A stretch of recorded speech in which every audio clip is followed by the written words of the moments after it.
One of the most common requests I get from golfers every day is that they want to be more consistent or more predictable with their ball striking. Of course, consistency starts with having a consistent approach to hitting high quality golf shots. Ball position in particular, this is one a lot of players get wrong.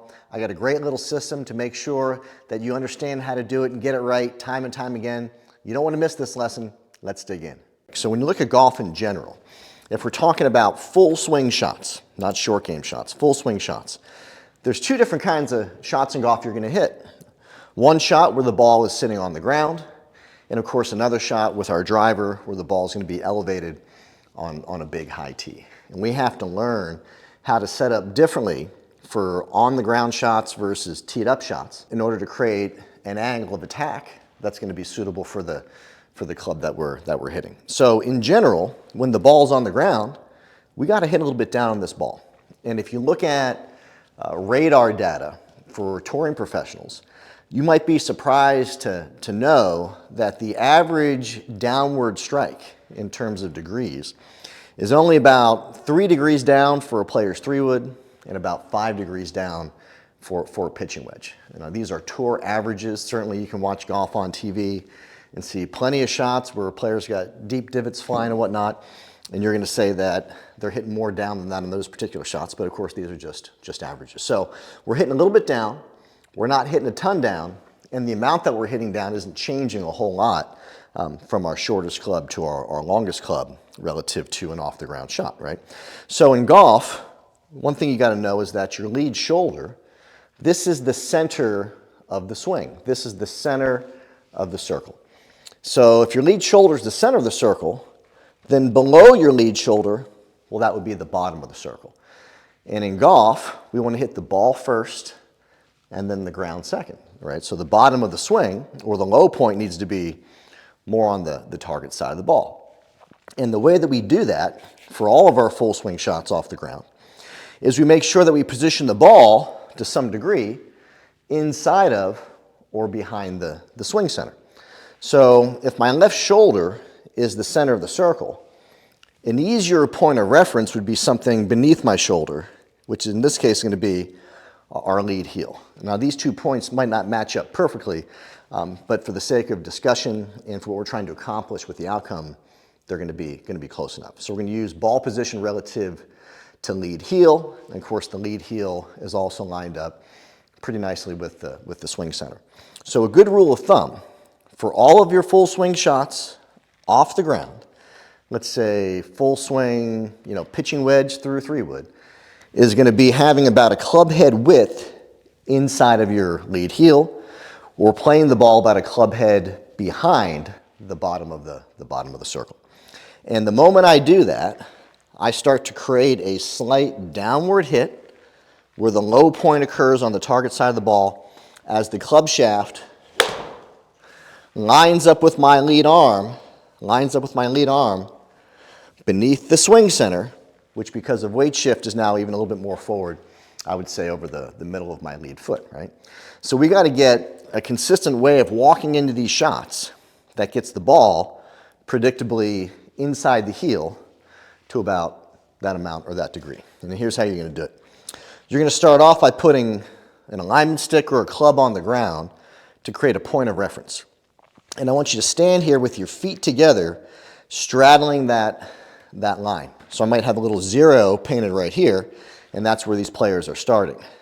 Find your grip, get your arms at full extension, stand up nice and tall. From here, what we're going to do is we're going to take this trail foot, and we're going to create a little tiny step towards the golf ball, right? So if you're in one of my classes, now you might see a number 1 painted right here, right? We're going to take that foot, we're going to step on number 1. Now, as I step to position 1, my instep is lined up with the back edge of the golf ball. Right? That's really critical because when you don't have something on the ground, right, you're going to get this ball straddled right between your feet.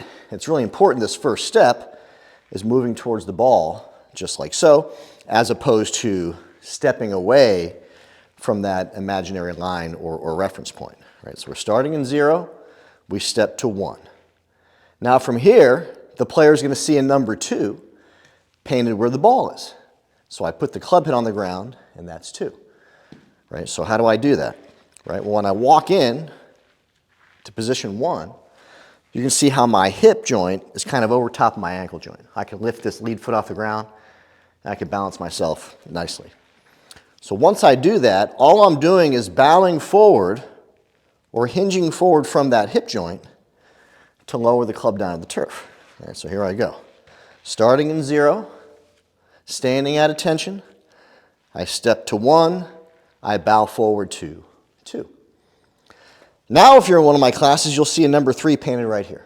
And that number 3 is going to be a club head width between my heel and that golf ball. 1, 2, and 3. Now, as I get to 2, 1, 2, I'm going to look at that club face, I'm going to turn my eyes and look at the target and make sure the face is pointing where I want it to go.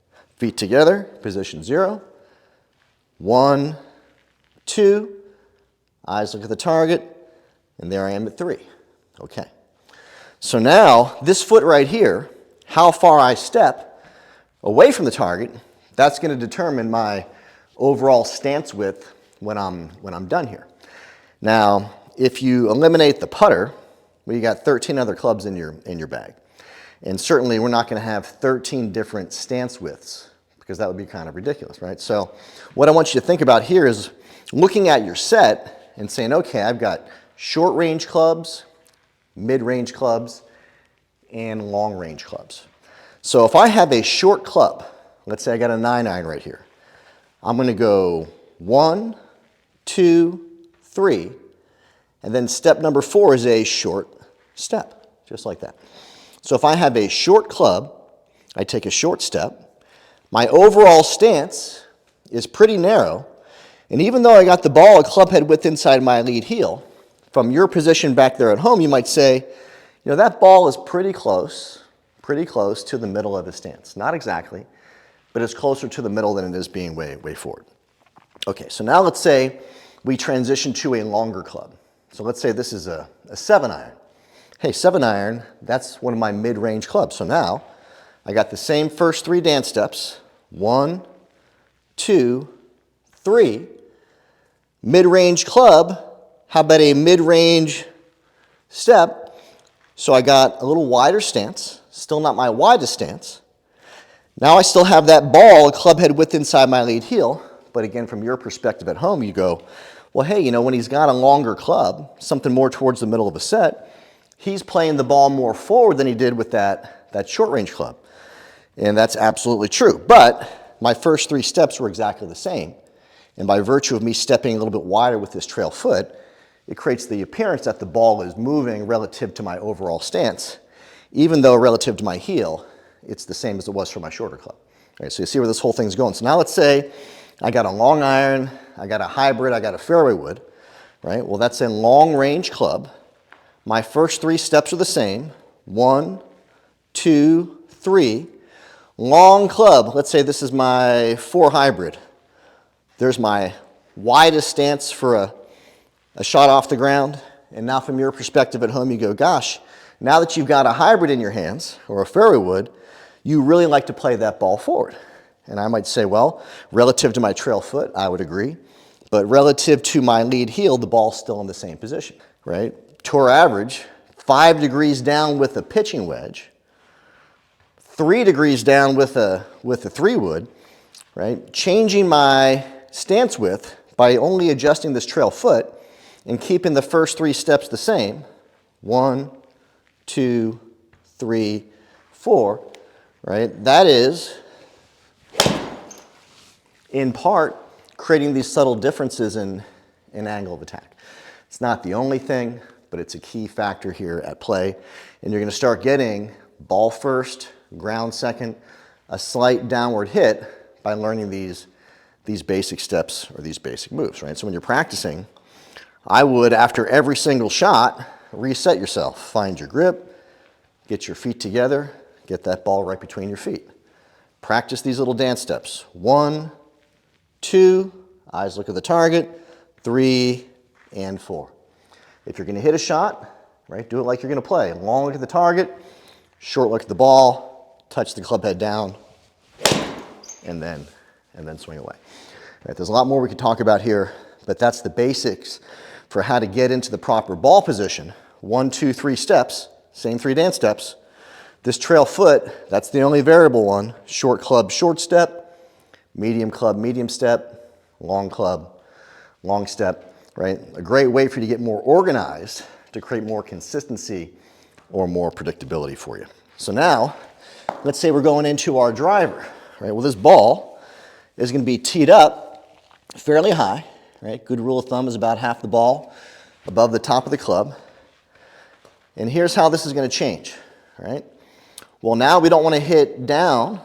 We want to hit a little bit more level, maybe a little bit up. Like I said, there are some players that hit a little bit down on their driver based on a certain ball flight, certain trajectory.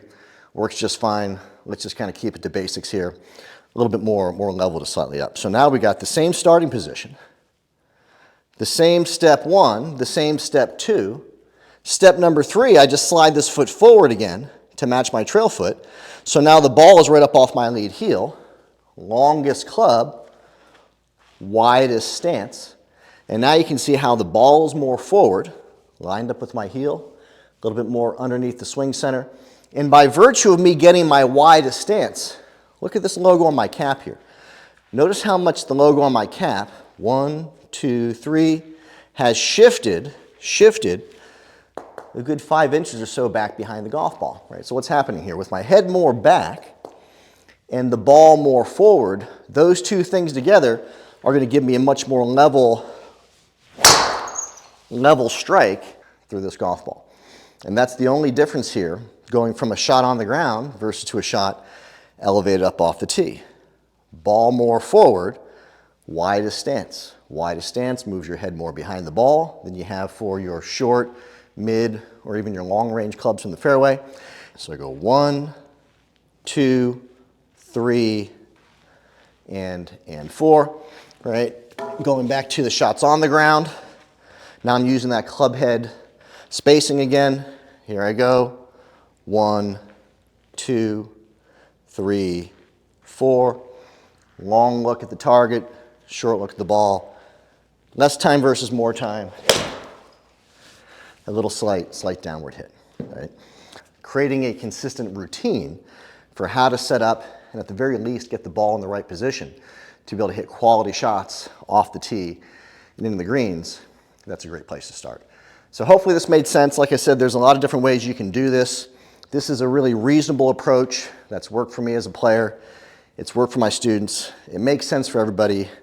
Follow those little numbers on the ground in your imagination. Just 4 little dance steps will always get you right where you need to be.